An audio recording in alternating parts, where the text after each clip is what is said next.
আসসালামু আলাইকুম। Border guard বাংলাদেশে একটি নিয়োগ বিজ্ঞপ্তি প্রকাশিত হয়েছে। এখানে এসএসসি পাশকৃত ছাত্রছাত্রী যারা আছেন তারা আবেদন করতে পারবেন। অবশ্যই বয়সসীমা 17 থেকে 23 বছরের মধ্যে যারা আছেন তারা আবেদন করতে পারবেন।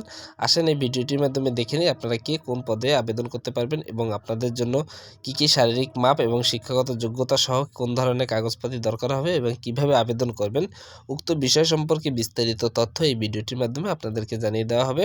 সবাই ধৈর্য সহকারে পুরো ভিডিওটি দেখে নেবেন। বর্ডার গার্ড বাংলাদেশে যোগ দিন, সীমান্ত রক্ষার গর্বের অংশীদার হন।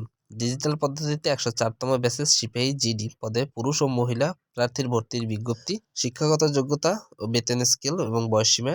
শিক্ষাগত যোগ্যতা যারা এসএসসি সমমানের পরীক্ষায় কমপক্ষে জিপিএ 3.00 এবং এইচএসসি পরীক্ষায় কমপক্ষে 2.50 উত্তীর্ণ আছেন তারা আবেদন করতে পারবেন। বেতন স্কেল জাতীয় বেতন স্কেল 2015 অনুযায়ী 9,000 থেকে 21,800 টাকা ধরা হবে। তৎসহ বাড়ি ভাড়া, বাসস্থান এবং বিধি মোতাবেক প্রাপ্য অন্যান্য সুবিধা। বয়সসীমা 03/8/2025 তারিখের মধ্যে 18 থেকে 23 বছর হতে হবে। জন্ম তারিখ 04/8/2002 হতে 03/8/2007 মধ্যে যারা আছেন তারা আবেদন করতে পারবেন। অবশ্যই এখানে বয়সসীমাটা একটু ভালোভাবে দেখে নেবেন। যারা 04/8/2002 এবং 03/8/2007 মধ্যে যেসব লোকজন আছেন আপনারা আবেদন করতে পারবেন। এখানে পুরুষ এবং মহিলা উভয়ের ক্ষেত্রে একই বয়সসীমা রয়েছে। শারীরিক উচ্চতার ক্ষেত্রে রয়েছে যারা পুরুষ প্রার্থী তাদের ক্ষেত্রে রয়েছে 5 ফিট 6 ইঞ্চি এবং ক্ষুদ্র নৃগোষ্ঠীর ক্ষেত্রে 5 ফিট 4 ইঞ্চি। ওজন 49.89 কেজি এবং ক্ষুদ্র নৃগোষ্ঠীদের ক্ষেত্রে 47 কেজি। বুকের মাপ 32 ইঞ্চি, স্ফুত অবস্থায় 34 ইঞ্চি, ক্ষুদ্র নৃগোষ্ঠীর ক্ষেত্রে 30 ইঞ্চি, স্ফুত অবস্থায় 32 ইঞ্চি।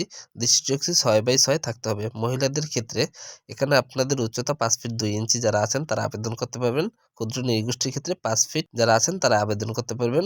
ওজনের ক্ষেত্রে তাদের 47.17 কেজি এবং ক্ষুদ্র নৃগোষ্ঠীদের ক্ষেত্রে 43.54 কেজি। আপনাদের বুকের মাপ 28 ইঞ্চি এবং স্ফুত অবস্থায় 30 ইঞ্চি। দৃষ্টিশক্তি 6/6 থাকতে হবে। বৈবাহিক অবস্থা অবিবাহিত থাকতে হবে। অস্ত্রবাহিনীর জনবল হ্রাস বা বৃদ্ধির উপর ভিত্তি করে মহাপরিচালক নিয়োগকৃত ভর্তির আসন সংখ্যা কম বা বেশি করতে পারেন। বিজ্ঞপ্তির নিয়োগ বাতিল করার অধিকার সংরক্ষণ করতে পারেন। সকল জেলা হতে সিপাহী জিডি পদে পুরুষ ও মহিলা আবেদন করতে পারবেন। আসন সংখ্যা সীমিত। রেজিস্ট্রেশন বিজ্ঞপ্তি অনুচ্ছেদ অনুযায়ী 1, 2, 3 অনুযায়ী আগ্রহী প্রার্থী পুরুষ ও মহিলা তাদের যে ওয়েবসাইট রয়েছে সেই ওয়েবসাইটের মাধ্যমে আবেদন করতে পারবেন। আবেদন প্রক্রিয়া 4 ফেব্রুয়ারি 2025 তারিখ সকাল 10 ঘটিকা থেকে 13 ফেব্রুয়ারি 2025 তারিখ রাত 12টা পর্যন্ত আবেদন প্রক্রিয়া চলমান থাকবে। সময়ের মধ্যে আপনাদেরকে রেজিস্ট্রেশন করে নিতে হবে। তাদের যে ওয়েবসাইট রয়েছে সেই ওয়েবসাইটের মাধ্যমে আপনাদেরকে রেজিস্ট্রেশন করে আবেদন প্রক্রিয়া সম্পূর্ণ করে নিতে হবে। যোগ্যতা পরীক্ষা নিয়োগ বিজ্ঞপ্তি হতে আবেদন ফর্ম বাটন ক্লিক করে আবেদনের পূর্বে আবেদন পদ্ধতির ধাপগুলো ভালোভাবে পড়ুন, এগিয়ে যান এবং বাটন ক্লিক করুন। যোগ্যতা পরীক্ষা সংক্রান্ত সমস্ত প্রশ্নের সঠিক উত্তর দিন। পরবর্তীতে রয়েছে রেজিস্ট্রেশন।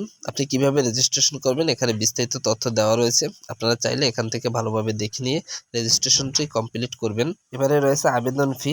কিভাবে আবেদন ফি জমা দেবেন তাও বিস্তারিত এখানে দেওয়া রয়েছে। এখানে আবেদন ফি আপনাদের মাত্র 56 টাকা, যা 30 ডিসেম্বর 2024 তারিখের মধ্যে দিতে হবে। পরবর্তীতে শিক্ষাগত যোগ্যতা যাচাই সম্পর্কে বিস্তারিত তথ্য দেওয়া রয়েছে। ব্যক্তিগত তথ্য প্রদর্শন এবং ছবি আপলোড করতে হবে। এডমিট কার্ড এবং প্রবেশপত্র ডাউনলোড করে নিতে হবে। উক্ত বিষয় সম্পর্কে বিস্তারিত তথ্য এখান থেকে আপনারা ভালোভাবে দেখে নিয়ে আবেদন প্রক্রিয়াটি সম্পূর্ণ করে নিতে পারবেন। ভর্তির সময় আবশ্যক যা যা সঙ্গে আনতে হবে: এসএসসি এবং এসএসসি সমমানের পরীক্ষায় পাশের মূল প্রবেশনালী সনদপত্র, সংশ্লিষ্ট স্কুল কলেজ বা প্রধান শিক্ষক কর্তৃক প্রশংসাপত্র যাতে প্রার্থীর স্থায়ী ঠিকানা জন্ম তারিখ উল্লেখ থাকবে, অভিভাবক অনুমতিপত্র, সংশ্লিষ্ট চেয়ারম্যান ওয়ার্ড কাউন্সিল যা প্রযোজ্য ক্ষেত্রে, ইউনিয়ন পরিষদ পৌরসভার চেয়ারম্যান ওয়ার্ড কাউন্সিলর নিকট হতে স্থায়ী নাগরিক সনদপত্র, প্রথম শ্রেণী গেজেট অফিসার কর্তৃক চারিত্রিক সনদপত্রের মূল কপি এবং সত্যায়িত কপি, সদ্য তোলা নীল ব্যাকগ্রাউন্ড সম্বলিত ল্যাব প্রিন্ট 11 কপি, পাসপোর্ট সাইজের ছবি। অবশ্যই ছবি চেয়ারম্যান বা ওয়ার্ড কাউন্সিলরের সত্যায়িত হতে হবে 1 কপি এবং 10 কপি সত্যায়িত ব্যতীত।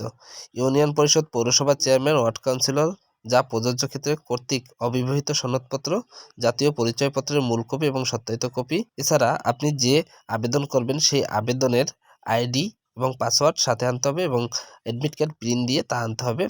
সমস্ত বিষয় ভালোভাবে দেখে নিয়ে আপনারা আবেদন প্রক্রিয়াটি সম্পূর্ণ করবেন এবং উক্ত কাগজপত্রগুলো নিয়ে আপনারা হাজির হবেন। আবেদন ফি জমা দেওয়ার পর তা আর ফেরত প্রদান করা হয় না। একবার চূড়ান্ত আবেদনের পর তা আর সংশোধন বা পরিবর্তন করা যাবে না। অন্যান্য যেসব সুবিধা রয়েছে এগুলো আপনারা এখান থেকে একটু দেখে নিতে পারবেন।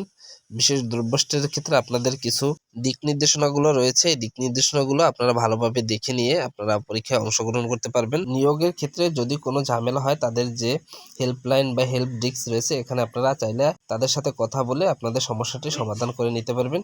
তো এই ছিল নিয়োগ বিজ্ঞপ্তি। চাকরি সংক্রান্ত যে কোনো তথ্য বা বিজ্ঞপ্তি পেতে হলে অবশ্যই আমার ছোট এই ইউটিউব চ্যানেলটির পাশে থাকবেন।